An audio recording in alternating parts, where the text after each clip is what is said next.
Hello, जय हिंद प्यारे साथियों। आप सभी का स्वागत है मेरे यूट्यूब चैनल पे। आज का ये वीडियो बहुत ज़्यादा इंपॉर्टेंट होने वाला है आपके लिए यदि आप रेलवे ग्रुप डी की तैयारी कर रहे हैं।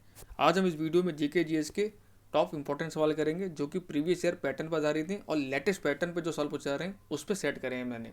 तो इसमें प्रीवियस ईयर का कॉम्बिनेशन भी है, लेटेस्ट कॉम्बिनेशन भी इसमें है जो भी रिसेंट रेलवे के एग्जाम हुए थे, आरपीएफ जेई के या एलपी के टेक्नीशियन के। उन क्वेश्चनों को मैंने इंक्लूड कर रखा है अपने इन सेटों में। तो वीडियो पूरा जरूर देखिएगा यदि आप रियल में सीरियस हैं अपनी पढ़ाई को लेके। नहीं तो आप इधर तो भटकते रहिए, भटकने वाले का कोई कुछ नहीं कर सकता है, इवन तो भगवान उसे कोई कुछ नहीं कर सकता है। तो चलिए बिना की देरी के हम वीडियो की शुरुआत करते हैं। ये प्रैक्टिस सेट नंबर 4 है हमारे। से पहले 3 प्रैक्टिस सेट अपलोड कर चुका हूँ, अगर आपने नहीं देखी तो जाके जरूर देख लीजिएगा। और चैनल पहली बार है, चैनल को सब्सक्राइब जरूर कर लीजिएगा और बेल आइकन को प्रेस कर दीजिएगा ताकि आपको वीडियो नोटिफिकेशन प्राप्त हो जाए। तो फ्रेंड, पहला क्वेश्चन है, निम्न में से कौन सा विषय राज्य सूची के अंतर्गत आता है? कृषि, दंड विधि, शिक्षा या रक्षा? तो फ्रेंड, 3 प्रकार की सूची होती है, राज्य सूची, केंद्र सूची और एक होती है समवर्ती सूची। ठीक है ना, एक होता है समवर्ती सूची, ये भी इंपॉर्टेंट है। अभी हमने लिया है ऑस्ट्रेलिया के संविधान से, ऑस्ट्रेलिया के संविधान से हमने लिया है ये। समवर्ती सूची वह सूची होती है जिसपर राज्य और केंद्र सरकार दोनों मिलकर कानून बनाते हैं। तो यहाँ पूछा राज्य सूची से, तो राज्य सूची संबंध है कृषि से, एग्रीकल्चर से। ठीक है ना। अगला सवाल है, राज्यपाल को पद की शपथ कौन दिलाता है? तो फ्रेंड, राज्यपाल राष्ट्रपति को पद की जो शपथ दिलाते हैं, ये बहुत इंपॉर्टेंट सवाल है, यहाँ सवाल पूछे जाते हैं। तो यहाँ पूरा राज्यपाल, तो राज्यपाल जिस राज्य में राज्यपाल नियुक्त किया जाता है उस वहाँ का जो हाईकोर्ट होता है उसका जो मुख्य न्यायाधीश होता है वो उनको शपथ दिलाता है, ऐसा भी याद कर लीजिए। तो उच्च न्यायालय के मुख्य न्यायाधीश, ऑप्शन नंबर ए। लेकिन अगर आप सवाल पूछे राष्ट्रपति, अब यहाँ सवाल राष्ट्रपति अगर हो जाता तो आंसर आपका हो जाता भारत के मुख्य न्यायाधीश, यानी सुप्रीम कोर्ट के जो चीफ जस्टिस ऑफ इंडिया होते हैं वो राष्ट्रपति को शपथ दिलाते हैं, ये आपको याद रखना है। अगला सवाल है, भारतीय राष्ट्रीय कांग्रेस का प्रथम अधिवेशन किस जगह हुआ था? तो जब भी आपके सामने भारतीय राष्ट्रीय कांग्रेस आए तो इसे 3-4 फैक्ट आपको मुंह जवानी याद होना चाहिए। पहला, इसकी स्थापना 1885 में किसने करी थी? ए ओ ह्यूम ने। ठीक है। दूसरा, प्रथम अधिवेशन अध्यक्षता किसने की थी? तो वो की थी WC बैनर्जी, यानी व्योमेश चंद्र बैनर्जी। कहाँ पे हुई थी पहली अध्यक्षता? बॉम्बे में, ऑप्शन नंबर बी। ठीक है ना। अगला सवाल है, निम्न में से कौन सा पुरुष सेक्स हार्मोन है? प्रोजेस्टेरॉन, एस्ट्रोजन, टेस्टोस्टेरोन या इंसुलिन? देखिए इंसुलिन तो नहीं हो सकता है, इंसुलिन सब जानते हैं। इंसुलिन तो हमारे जो शुगर कंट्रोल करता है, ये अग्नाशय से निकलता है। ठीक है ना, इसकी कमी से शुगर की बीमारी हो जाती है लोगों को।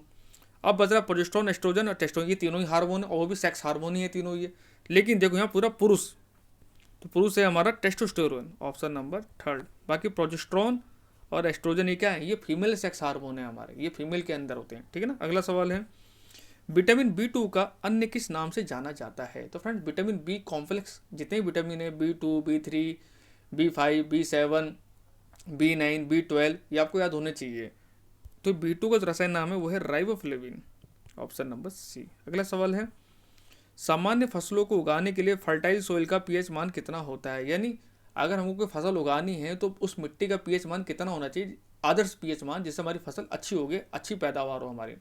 तो ये माना जाता है 6 से 7 के बीच में, ऑप्शन नंबर सी। अगला सवाल है, सिंधु घाटी सभ्यता के शहरों की गलियां कैसी थी? अब सब जानते हैं सिंधु घाटी सभ्यता बहुत ही व्यवस्थित सभ्यता थी हमारे भारतीय इतिहास में। ठीक है। और उसकी जैसा एक ही मात्र हमारे देश में शहर वो है चंडीगढ़।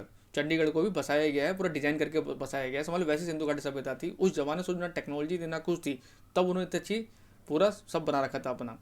तो ये पूछ रहा है वहाँ गलियाँ कैसी थी? जैसे बता अच्छी थी वहाँ की, चौड़ी और सीधी थी वहाँ की, ऑप्शन नंबर ए। अगला सवाल है, जेट इंजन का आविष्कार किसने किया था? तो जो भी आविष्कारक हैं, ये ग्रुप डी के बहुत फेवरेट टॉपिक होते हैं, यहाँ से 1 नंबर पक्का होता है एग्जाम में। तो जरूर जो इतने इंपॉर्टेंट हैं वो जरूर पढ़ के आप जाइएगा पेपर, हालांकि सब मैं कवर करा दूंगा आपको मैं। राइट आंसर है sir Frank Whittle, option number B. अगला सवाल है, लोहे तथा निकेल प्रचुर मात्रा में पृथ्वी के किस भाग में पाया जाता है? तो ये आपका पाया जाता है निफे। अभी क्वेश्चन कहाँ से है? ये क्वेश्चन साइंस का नहीं है, ये क्वेश्चन आपका ज्योग्राफी का। ठीक है ना। अगला सवाल है, स्टेग्माइट निक्षेप का निर्माण इनमें से किससे होता है? ये वेरी इंपॉर्टेंट मार्क है, 5 स्टार क्वेश्चन है। पूछे क्यों? क्योंकि ग्रुप डी एलपी में इस बार पूछा गया है, ग्रुप डी लास्ट ईयर इस सवाल को बहुत सारे सेटों में पूछा गया था सवाल को, और इवन तो एसएससी में भी इस सवाल को बहुत बार आ चुका है इस सवाल हमारा। तो स्टेग्माइट है, ये बनता है भूमिगत पानी से। ठीक है ना, ऑप्शन नंबर डी। अगला सवाल है, शुंग वंश के बाद इनमें से किस वंश ने भारत पर शासन किया? तो शुंग वंश के बाद कर्ण वंश आया था। राइट आंसर होगा हमारा ऑप्शन नंबर ए। अगला सवाल है, अष्टाध्यायी की रचना इनमें से किसने की थी? तो फ्रेंड्स अष्टाध्यायी क्या है? एक संस्कृत व्याकरण किताब है और इसकी रचना की थी पाणिनि ने। Option number B. अब पतंजलि सब जानते हैं, इनका संबंध किससे था? इनका संबंध था योग दर्शन से। ठीक है ना। अगला सवाल है, भारतीय उपमहाद्वीप मूलतः एक अंग था। तो जो भारतीय आज हम देखते हैं ये किसका एक अंग था? ये था गोंडवाना लैंड का। Option number B. अगला सवाल है, दिल्ली में स्थित शांतिवन समाधि है। तो दिल्ली में जो शांतिवन समाधि है वो है आपकी जवाहरलाल नेहरू की। Option number B. और इंदिरा गांधी की कौन सी है? शक्ति स्थल। इंदिरा गांधी का जो है वह है शक्ति स्थल। ठीक है ना। अगला सवाल है, लोसांग एक उत्सव है जो मनाया जाता है। ये बहुत इंपॉर्टेंट सवाल है। लोसांग बहुत पूछा था एग्जाम के अंदर। तो लोसांग ये बुद्धिज्म का एक फेस्टिवल है, बुद्धिज्म नववर्ष का फेस्टिवल है ये, और ये बेसिकली सिक्किम में मनाया जाता है। Option number A. अगला सवाल है, गिरनार पहाड़ियाँ कहाँ स्थित हैं? तो गिरनार से एक आपको याद आएगा गिर नेशनल पार्क, जो कि किसके लिए फेमस है? लॉयन के लिए फेमस है। ये कहाँ पे? गुजरात में। तो ये गिरनार पहाड़ियाँ यहीं पर हैं, ये गिर नेशनल पार्क में ही है गिरनार की पहाड़ियाँ। तो राइट आंसर होगा हमारा गुजरात। Option number A. अगला सवाल है, ईरानी कप का संबंध निम्नलिखित में से किस खेल से है? तो ईरानी कप का जो संबंध है सब जानते हैं, जो क्रिकेट लवर होंगे उनको पता ही होगा। राइट आंसर है क्रिकेट। Option number C. अगला सवाल है, रक्त के उस घटक का क्या नाम है जो संक्रमण से लड़ता है? तो आप सब जानते हैं हमारी बॉडी में आए दिन नए नए वायरस बैक्टीरिया आते रहते हैं, लेकिन उससे रक्षा हमारी होती रहती है। उससे रक्षा कौन हमारी करता है? उससे रक्षा हमारी करता है WBC, जिन्हें हम अपने शरीर का सैनिक भी कहते हैं। राइट आंसर होगा WBC, यानी व्हाइट ब्लड सेल, श्वेत रक्त कणिकाएं। श्वेत रक्त कणिकाओं का काम ही है हमारे जो भी शरीर में जो भी बाहरी वायरस आ रहे हैं, बैक्टीरिया आ रहे हैं, उनसे लड़ना, उनको खत्म करना, ताकि हमारा शरीर जो है वो इम्यून रहे, सुरक्षित रहे हमारी बॉडी। ठीक है ना। अगला सवाल है, संयुक्त राष्ट्र पर्यावरण कार्यक्रम UNEP का मुख्यालय कहाँ स्थित है? वेरी इंपॉर्टेंट सवाल है, क्रोडी में काफी बार पूछा गया सवाल को। तो संयुक्त राष्ट्र पर्यावरण कार्यक्रम का जो मुख्यालय है ये है नैरोबी, केनिया में। Option number C. अगला सवाल है, और यहाँ से सवाल आपको और याद रखना है, क्या जो UN है इसकी स्थापना कब हुई थी? इसकी स्थापना हुई थी 1945 में। इसका मुख्यालय है न्यूयॉर्क में। ठीक है ना। अगला सवाल है, निम्नलिखित में से किस वर्ष में पर्यावरण संरक्षण अधिनियम लागू किया गया था? इन्वायरमेंट का इंपॉर्टेंट सवाल, रेलवे में इन्वायरमेंट अच्छे सवाल पूछे जाते हैं, इसलिए आपको जितने इंपॉर्टेंट एक्ट हैं इन्वायरमेंट संबंधी सब याद होने चाहिए। जैसे वाटर एक्ट आया था, इन्वायरमेंट प्रोटेक्शन एक्ट आया था, एलिफेंट एक्ट आया था, टाइगर एक्ट आया था, प्रोजेक्ट टाइगर आया था, प्रोजेक्ट एलिफेंट आया था, सब पता होना चाहिए आपको। तो ये पर्यावरण संरक्षण अधिनियम जो है ये लागू हुआ था 1986 में। Option number B. अगला सवाल है, निम्नलिखित में से किस वर्ष में बांग्लादेश एक अलग देश के रूप में बना था? तो बांग्लादेश जो अलग देश के रूप बना था वो बना था 1971 में, 1971 में। ठीक है ना। अगला सवाल है, निम्नलिखित में से कौन भारत में चाय का सबसे बड़ा उत्पादक है? तो चाय का सबसे बड़ा उत्पादक कौन सा है? वो राज्य है हमारा Assam. Option number A. Option number हो जाएगा हमारा ए। और असम का बहुत ही फेमस बिहू और माजुली द्वीप, ये कहाँ पर है? असम में ही है। ठीक है ना। अगला सवाल है, केंद्रीय आलू अनुसंधान संस्थान कहाँ स्थित है? तो फ्रेंड जो सेंट्रल पोटैटो रिसर्च इंस्टीट्यूट है ये आपके हिमाचल प्रदेश में शिमला है, वहाँ पे स्थित है। राइट आंसर होगा हमारा ऑप्शन नंबर ए। और देहरादून में भी एक इंपॉर्टेंट संस्था है FRI, forest research institute.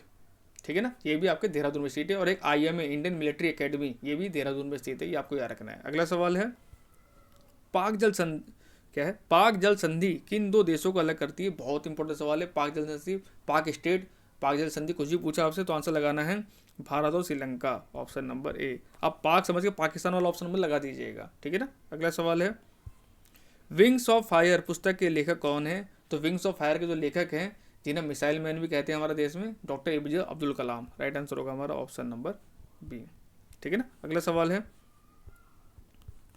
Bharat सरकार द्वारा शुरू किए गए शतावरी बेहतर स्वास्थ्य के लिए अभियान का प्राथमिक फोकस क्या है? तो शतावरी अभी आपने सुना होगा न्यूज़ में रिसेंटली, इसका जो मुख्य फोकस बिंदु है वो क्या है? वो है महिलाओं के स्वास्थ्य को बेहतर बनाना। राइट आंसर होगा हमारा ऑप्शन नंबर बी। अगला सवाल है, इसरो की किस वाणिज्यिक शाखा ने अंतरिक्ष से संबंधित गतिविधियों में उद्योगों की भागीदारी बढ़ाने में महत्वपूर्ण भूमिका निभाई है? ये टेक्नीशियन में आया था सवाल करंट अफेयर का, अच्छा सवाल है ये, जेई में भी सवाल को पूछा गया था। तो रेलवे ने लगातार 2 एग्जामों में इसको रिपीट करा है, टेक्नीशियन में भी और जेई में भी। तो इसका राइट आंसर था, बच्चे एंट्रेंस कॉर्पोरेशन लगा गए थे, जो कि गलत आंसर था। इसका राइट आंसर था NSIL, ये New Space India Limited, option number C. अगला सवाल है, भारत रंग महोत्सव का पहली बार आयोजन कौन सा देश करेगा? अब पहली बार हो रहा है तो इंपॉर्टेंट है, करंट अफेयर का अच्छा सवाल है ये। तो जो भारत रंग महोत्सव है इसका संबंध है श्रीलंका से, ये श्रीलंका में पहली बार आयोजित किया जाएगा। अगला सवाल है, करगम किस प्रदेश का लोक नृत्य है? बहुत इंपॉर्टेंट है करगम, रेलवे का तो बहुत ही फेवरेट सवाल है ये लोक नृत्य करगम का। तो करगम का संबंधित है कर्नाटका से। अब इसको याद करना बहुत आसान है, देखो का से करगम, का से कर्नाटक, ऐसे याद कर लो, करगम कर्नाटका, करगम कर्नाटका, तो याद आपको हो जाएगा। 2-3 बार बोलेंगे तो माइंड में आपके सेट हो जाएगा आपके ये। और लास्ट सवाल इस वीडियो का, हीराकुंड जल विद्युत परियोजना किस नदी पर स्थित है? तो बेटे हीराकुंड जल विद्युत परियोजना है, इसका संबंध है महानदी से। राइट आंसर होगा ऑप्शन नंबर सी। तो friend thank you so much, channel subscribe जरूर कर लीजिएगा, वीडियो को लाइक शेयर कर दीजिएगा।